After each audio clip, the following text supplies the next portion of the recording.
Ladies and gentlemen, bad news on the doorstep today. The player I consider the most underrated Czechoslovakian forward of his era has passed on in his home country. My God, what a player he was, and what a legacy. Petr Klima. Now he played in the NHL for Detroit, Edmonton, Tampa Bay, LA, and Pittsburgh. He also played for part of the season with the Cleveland Lumberjacks of the IHL, and of course 2 years in the Czech Elite League. Now, by the time Klima was 20, officials on his Dukla Yevlala team knew that the Red Wings were eager to bring the young star to the NHL. Rumors were rampant that the Red Wings were trying to pay off Czech authorities to get Klima out of his native country. Now, born December 23rd, 64, 6 feet 183, probably one of the best left-wing prospects from the East of his era. Now, despite all the hype that surrounded him, Czech hockey authorities made no real effort to clamp down because, the Eastern Bloc was breaking up and prevent Klima from traveling to Europe. As a result, he managed to defect to North America during the summer of 85, making him the first Czech player to defect directly to a U.S.-based team rather than one of the NHL's Canadian squads, which had smuggled several Czechs and Slovaks out of Europe in the past, including the Three Stashniks. Now, Klima's bold move was entirely orchestrated by the Red Wings, who knew that Klima was eager to play in North America. After his defection was planned, he ditched his Czechoslovakian national teammates during a team meal at a training camp in West Germany to join Wings Executive Vice President Jim Leitz and assistant coach Nick Polano at an undisclosed location on August 18, 85. Several days were then spent in the effort to bring Klima to North America, after Leitz and Polano, who had flown to Germany on August 15, 85, kept Klima under wraps in Neusdorf and other cities to avoid pursuit by Czech police. Polano stayed with Klima as Leitz and other Wings officials arranged for him to gain refugee status to enter the States.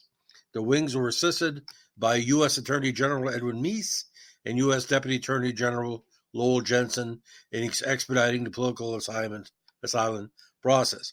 Now, Detroit had already drafted him in 83, 86 overall as kind of an afterthought.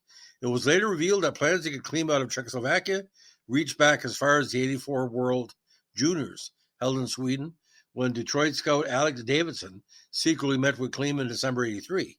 He told Davidson he would not consider defecting until he had completed his military duty, so as not to be labeled a deserter in 85.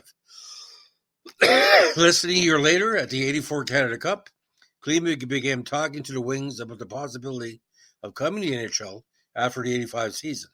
During that period, while in Vancouver with the Czech team, he even signed a secret multi-year contract with the Red Wings. Polano had brought the contract to Klima, though Czech officials realizing it. Klima, who spoke no English when he finally arrived in Detroit on September 22, 85, was fortunate that the Red Wings also managed to bring his girlfriend to the U.S. in honor of his successful defection, and a grateful and overjoyed Klima requested sweater number 85 and wore it throughout his NHL career as a reminder of the year in which he gained freedom. Klima was drafted in the 5th round, 88 overall, of the 83 NHL entry draft, and of course he played junior hockey with CH Litvinov squad. Now, he played 4 full seasons with the Red Wings from 85 to 89 before being traded during the 1990 season to the Oilers, along with Joel Murphy, Adam Graves, and Jeff Sharples, for Jimmy Carson, Kevin McClellan, and a 5th-round draft pick in the 91 draft.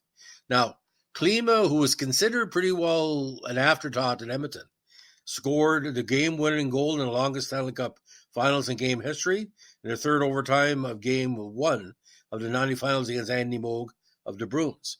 Now, according to legend, he did not play in all in the 3rd period, nor the first 2 overtime periods before he was put on the ice. He played for the Oilers until 93, winning the Stanley Cup yet again, like I said, that 1990 year. In 83, Klima was acquired by the Lightning in exchange for future considerations. Now, Klima remained with the Lightning for 3 years until 96. He split the 97 season between the Lumberjacks, Kings, Penguins, and Oilers, and was released in 97. He played the DAL in 98, then attempted to come back with the Red Wings in that year. He retired from the NHL in 99, and then played 2 seasons in the Czech League before retiring for good. He played for Litvinov and captained those 2 years.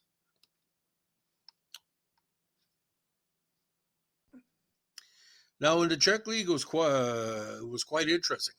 Asked which jersey number he wanted to wear in Czechoslovakia, he again chose the number 85 in recognition of the year in his defection and his first year in the NHL.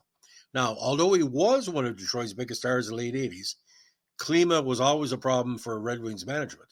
The situation came into a head during training camp on September 23rd, 88, when Detroit suspended Klima indefinitely, along with Bob Probert for breaking team rules.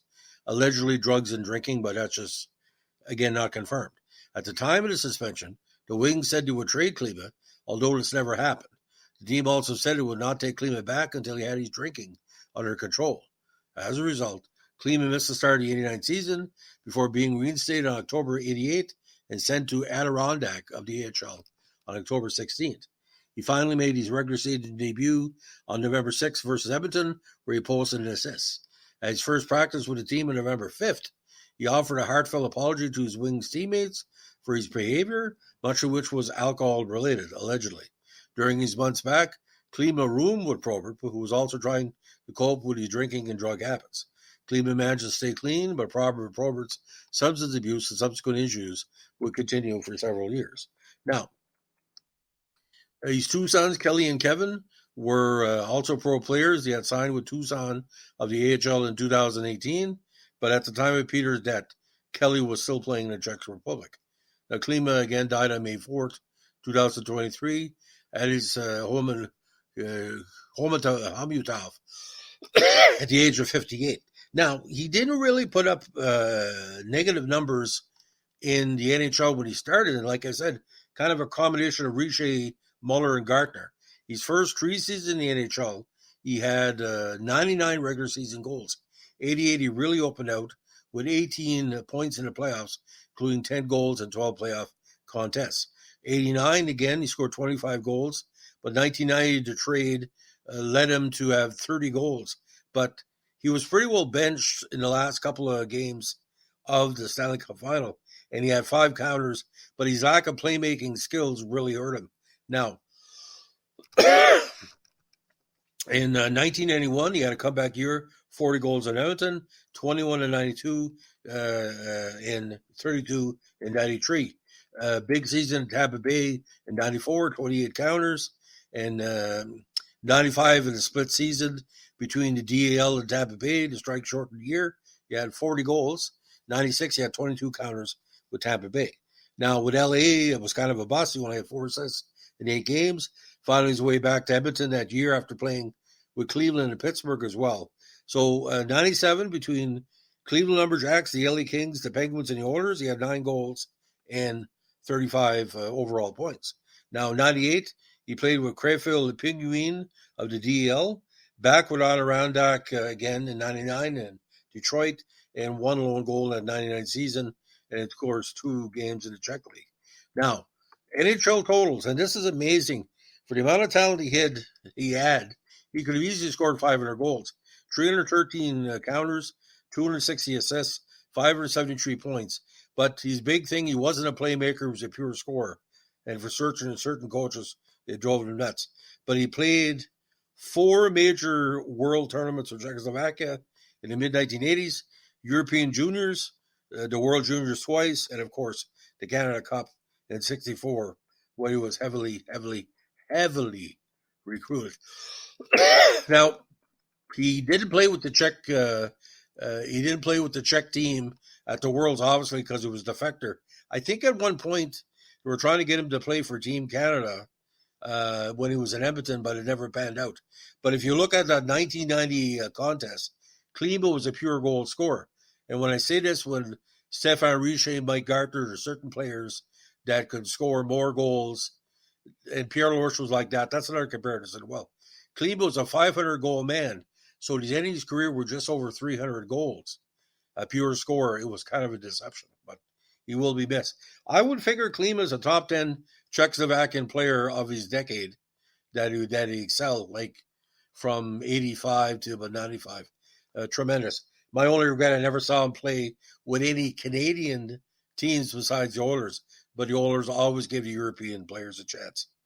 Ladies and gentlemen, thanks for listening, and God bless you, Petr Klima. Bye.